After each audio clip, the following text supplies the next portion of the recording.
By ಎಲೆಕ್ಷನ್ನ 3 ಕ್ಷೇತ್ರದಲ್ಲೂ ಕೂಡ BJP ಹೀನಾಯವಾಗಿ ಸೋತಿದೆ. Vijayendra versus Yatnal ತಾರಕಕ್ಕೇರಿದ ಬಣ ಬಡಿದಾಟ. ರಾಜ್ಯದ 3 ಕ್ಷೇತ್ರದಲ್ಲೂ ಕೂಡ ಬಿಜೆಪಿಗೆ ಹೀನಾಯ ಸೋಲಾಗಿದೆ. ವಿಜಯೇಂದ್ರ ವರ್ಸಸ್ ಯತ್ನಾಳ್ ಬಣ ಬಡಿದಾಟ ತಾರಕಕ್ಕೇರಿರೋದು. ಬೀದರ್ನಲ್ಲಿ ನಾಳೆ ಯತ್ನಾಳ್ ನೇತೃತ್ವದಲ್ಲಿ ವಕ್ಫ್ ಹೋರಾಟ. ಶಾಸಕ ಬಸನಗೌಡ ಪಾಟೀಲ್ ಯತ್ನಾಳ್ ಟೀಮ್ನಿಂದ ಸಿದ್ಧತೆ ನಾಳೆಯ ಹೋರಾಟಕ್ಕೆ. ನಾಳೆ ಬೀದರ್ನಲ್ಲಿ ಚಾಲನೆ ಕೊಡ್ತಾರೆ ಹೋರಾಟಕ್ಕೆ ಶಾಸಕ ಯತ್ನಾಳ್ ಅವರು. ಯತ್ನಾಳ್ ಹೋರಾಟಕ್ಕೆ ಸ್ಥಳೀಯ ನಾಯಕರ ಸಾಥು ಡೌಟ್ ಇದೆ.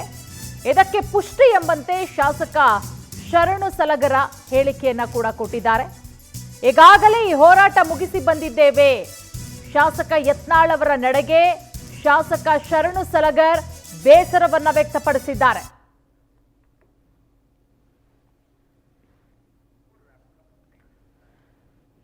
ನೋಡಿ, ನಿನ್ನೆ ಬೈ ಎಲೆಕ್ಷನ್ ರಿಸಲ್ಟ್ ಬಂದಿದೆ. 3ಕ್ಕೆ 3 ಕ್ಷೇತ್ರದಲ್ಲೂ ಕೂಡ ಮುಗ್ಗರಿಸಿರೋದು ಬಿಜೆಪಿ.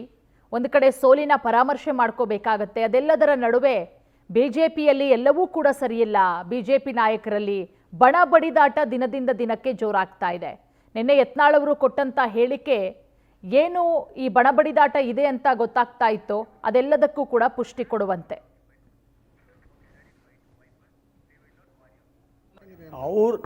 ಅವ್ರದ್ದೇನು ತಂಡ ಅದ ಅದು ಅನಾಥ ಅದ ಅಂತ ಹೇಳ್ತೀನಿ ನಾನು. ಬಸನಗೌಡ ಪಾಟೀಲ್ ಯತ್ನಾಳ್ ಅವ್ರ ತಂಡ ಏನದ ಅದು ಈ ಕೆಲವರು ಯಾರ್ಯಾರಿಗೋ ಮನೆ ಕುಂತವ್ರಿಗೆ ಮಾಜಿ MLCಗಳಿಗೆ ಮಾಜಿ MLAಗಳಿಗೆ ಮಾಜಿ MP ಗಳಿಗೆ ಹಿಡ್ಕೊಂಡು ಹೋದ್ರೆ ಅದಕ್ಕೆ ತಾಯಿ ತಂದೆ ಹರನ. ಒರಿಜಿನಲ್ ತಾಯಿ ತಂದೆ ನಮ್ಮ ಇದಕ್ಕೆ ಹರ. ಮಾಧ್ಯಮದ ಮುಖಾಂತರ ನಾನು ಬಸನಗೌಡ ಪಾಟೀಲ್ ಯತ್ನಾಳ್ ಅವ್ರಿಗೆ ಹೇಳ್ತೀನಿ, ಇವತ್ತು ತಮ್ಮ ನಡೆ ಇವತ್ತು ಇಡೀ ಮಾಧ್ಯಮ ಆಗಲಿ ಇಡೀ ರಾಜ್ಯದ ಜನರಿಗೆ ಎಲ್ಲೋ ಒಂದು ಮೂಲೆಯೊಳಗೆ ಕನ್ಫ್ಯೂಸ್ ಮಾಡ್ಲತ್ತದ, ಸಂಶಯಕ್ಕೆ ಎಡು ಮಾಡಿಕೊಡ್ತಾ ಇದೆ. ಹಾಗಾಗಿ ನಾನು ಮಾಧ್ಯಮದ ಮುಖಾಂತರ ಈಗಾಗಲೇ ಬಸನಗೌಡ ಪಾಟೀಲ್ ಯತ್ನಾಳ್ ಅವ್ರಿಗೆ ಹೇಳೀನಿ, ತಾವು ದಯಮಾಡಿ ಈ ರೀತಿ ಮಾಡೋದ್ರಿಂದ ಜನರಿಗೆ ಏನು ಸಂಶಯ ಬರ್ತದ. ಇವತ್ತು ನಾವು 3 ಕಡೆ ಸೋತೀವಿ, ಏನೋಪ್ಪ ನಮ್ಮ ನಾಯಕರೊಳಗೆ ಗೊಂದಲ ಅದಂತ ತಿಳ್ಕೊಂಡು ಸೋಲಾಯ್ತೇನೋ ಅಂಥೇಳಿ ಬರ್ತದೆ. ಆ್ಯಕ್ಚುಲಿ ನಿಜವಾಗಿ ಕಾರಣ ಅದು ಅಲ್ಲ, ನಾವು ಸೋತಿದ್ದ ಕಾರಣನೇ ಬೇರೆ ಅದ. ಕೆಲವೊಂದು ಮಾಧ್ಯಮದ ಎದುರುಗಡೆ ನಾನು ಬಹಿರಂಗವಾಗಿ ಹೇಳಕ್ಕೆ ಬರಲ್ಲ, ಯಾಕಂದ್ರೆ ಅಷ್ಟು ದೊಡ್ಡವನು ನಾನಲ್ಲ. ಯಾಕೆ ಸೋಲಾಯಿತು ಅಂತಕ್ಕಂಥದ್ದು ಕೆಲವೊಂದು ಹೇಳಕ್ಕೆ ಬರಲ್ಲ. ಇವತ್ತು ಯಾವ ರೀತಿ ಅವರು ಚುನಾವಣೆ ಮಾಡಿದ್ದಾರೆ. ನಾಳೆ ನಡೀತಕ್ಕಂಥ 25ನೇ ತಾರೀಕಿಗೆ ಏನು ಹೋರಾಟ ಇದೆ, ಈ ಬಗ್ಗೆ ಮತ್ತಷ್ಟು ಮಾಹಿತಿ ಕೊಡ್ತಾರೆ ನಮ್ಮ ಪ್ರತಿನಿಧಿ ರೂಪೇಶ್. ಈಗ ನಮ್ಮ ಜೊತೆಗೆ ನೇರ ಸಂಪರ್ಕಕ್ಕೆ ಜಾಯ್ನ್ ಆಗಿದ್ದಾರೆ. ರೂಪೇಶ್, ಬೈ ಎಲೆಕ್ಷನ್ನಲ್ಲಿ 3ಕ್ಕೆ 3 ಕ್ಷೇತ್ರದಲ್ಲೂ ಕೂಡ ಬಿಜೆಪಿ ಮುಗ್ಗರಿಸಿದೆ. ನೋಡಿ, ಬಿಜೆಪಿಯಲ್ಲಿ ಬಣ ರಾಜಕೀಯ ಇದೆ ಅನ್ನೋದು ಜಗಜ್ಜಾಹಿರ, ರಾಜ್ಯದ ಜನರಿಗೂ ಕೂಡ ಗೊತ್ತು. ಈಗ ಶಾಸಕ ಶರಣು ಸಲಗರ್ ಅವರ ಹೇಳಿಕೆಯನ್ನ ಗಮನಿಸ್ತಾ ಇದ್ರೆ 3 ಕ್ಷೇತ್ರದಲ್ಲಿ ಸೋಲೋದಕ್ಕೆ ನಮ್ಮ ಪಕ್ಷದಲ್ಲಿರುವಂತಹ ಒಂದಷ್ಟು ಆಂತರಿಕ ಕಲಹಗಳೇ ಸಾಕ್ಷಿ ಅನ್ನೋ ರೀತಿಯಲ್ಲಿ ಮಾತನಾಡ್ತಾ ಇದ್ದಾರೆ. ರೂಪೇಶ್,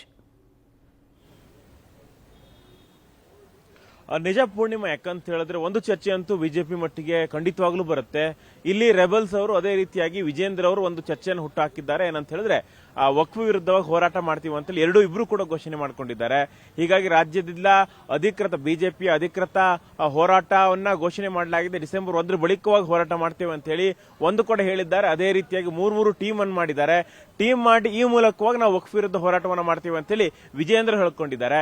ಇದಕ್ಕಿಂತ ಮುಂಚೆನೆ ರೆಬೆಲ್ಸ್ ಅವರು ಒಂದು ಘೋಷಣೆಯನ್ನು ಹೊರಡಿಸಿದ್ದಾರೆ.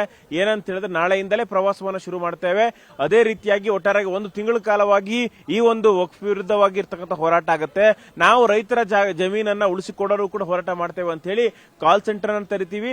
ಅದೇ ರೀತಿಯಾಗಿ ಒಟ್ಟಾರೆಯಾಗಿ ಪ್ರಾರಂಭಿಕ ಹಂತದಲ್ಲಿ ಒಟ್ಟು 6 ಜಿಲ್ಲೆಗಳ ಹೋರಾಟವನ್ನು ಮಾಡ್ತೇವೆ 5 ದಿನಗಳ ಕಾಲ ಅಂತೇಳಿ ಹೇಳಿದ್ದಾರೆ. ಹೀಗಾಗಿ ವಕ್ಫ್ ಸಮಸ್ಯೆ ಹೆಚ್ಚಿರ್ತಕ್ಕಂಥ ಬೀದರ್, ಕಲಬುರಗಿ, ಬೆಳಗಾವಿ, ರಾಯಚೂರು ಸೇರುತ್ತೆ. ಪ್ರಮುಖವಾಗಿರ್ತಕ್ಕಂಥ ಉತ್ತರ ಕರ್ನಾಟಕದ ಹಲವು ಜಿಲ್ಲೆಗಳಲ್ಲಿ ಈ ಒಂದು ಹೋರಾಟ ಮಾಡಲಾಗ್ತಾ ಇದೆ. ಮೇಲ್ನೋಟಕ್ಕೆ ಇದು ಹೋರಾಟ ಅನ್ಸಿದ್ರು ಕೂಡ ಒಳನೋಟಕ್ಕೆ ಒಳಜಗಳ ಅಂತೇಳಿ ಬಿಂಬಿತವಾಗ್ತಾ ಇದೆ.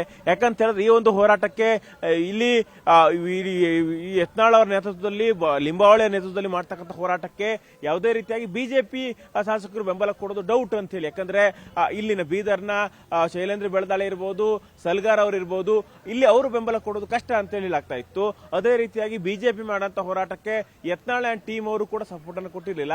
ಹೀಗಾಗಿ ಈ ಒಂದು ವಕ್ಫ್ ಹೋರಾಟದ ಮೂಲಕವಾಗಿ ಬಿಜೆಪಿನಲ್ಲಿ ಬಿಕ್ಕಟ್ಟು ಮತ್ತಷ್ಟು ಹೆಚ್ಚಳ ಆಗ್ತಾ ಇದೆ. ಅದೇ ರೀತಿಯಾಗಿ ಈ ಹೋರಾಟ ಮೂಲಕವಾಗಿ ಇವರು ವಿಜೇಂದ್ರ ಅವರು ಯತ್ನಾಳ್ ಅವರ ಸೇಟ್ ತೀರಿಸಿಕೊಳ್ಬೇಕು. ಕೊಡಬೇಕು ಅಂತೇಳಿ ಯತ್ನಾಳ್ ಅವರು ವಿಜೇಂದ್ರ ಅವರ ವಿರುದ್ಧ ಸೇರ್ತಿಸ್ಕೊಳ್ಳುವಂತ ಒಂದು ನಡೆ ಅಂತೇಳಿ ಅನಿಸ್ತಾ ಇದೆ. ಒಟ್ಟಾರಾಗಿ ನಾಳೆನ ಹೋರಾಟಕ್ಕೆ ಬ್ರೇಕ್ ಹಾಕಬೇಕು ಅಂತೇಳಿ ವಿಜೇಂದ್ರ ಅವರು ಹೈಕಮಾಂಡ್ ಮಟ್ಟದಲ್ಲಿ ಒಂದಿಷ್ಟು ಲಾಬಿಯನ್ನ ಮಾಡಿದ್ರು, ಆದ್ರೂ ಕೂಡ ಫಲ ಕೊಟ್ಟಿಲ್ಲ.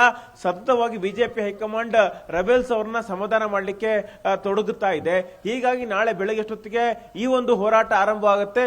ಹೀಗಾಗಿ ಹೋರಾಟ ಆರಂಭಕ್ಕೆ ಮುಂಚೆನೆ ತಡಿಬೇಕು ಅಂತೇಳಿ ವಿಜೇಂದ್ರ ಟೀಮ್ ಪ್ರಯತ್ನವನ್ನು ಪಡ್ತಾ ಇದೆ. ಆದ್ರೆ ಇದು ತಡಿಲಿಕ್ಕೆ ಆಗುತ್ತಾ ಅಥವಾ ಇಲ್ಲಿ ಮತ್ತೆ ಪುನಃ ಬಣ ರಾಜಕೀಯ ಮತ್ತಷ್ಟು ಹೆಚ್ಚಳ ಆಗುತ್ತೆ ಅನ್ನೋದು ನೋಡಬೇಕಾಗುತ್ತೆ. ಥ್ಯಾಂಕ್ ಯು ರೂಪೇಶ್ ತಮ್ಮೆಲ್ಲ ಮಾಹಿತಿಗಾಗಿ.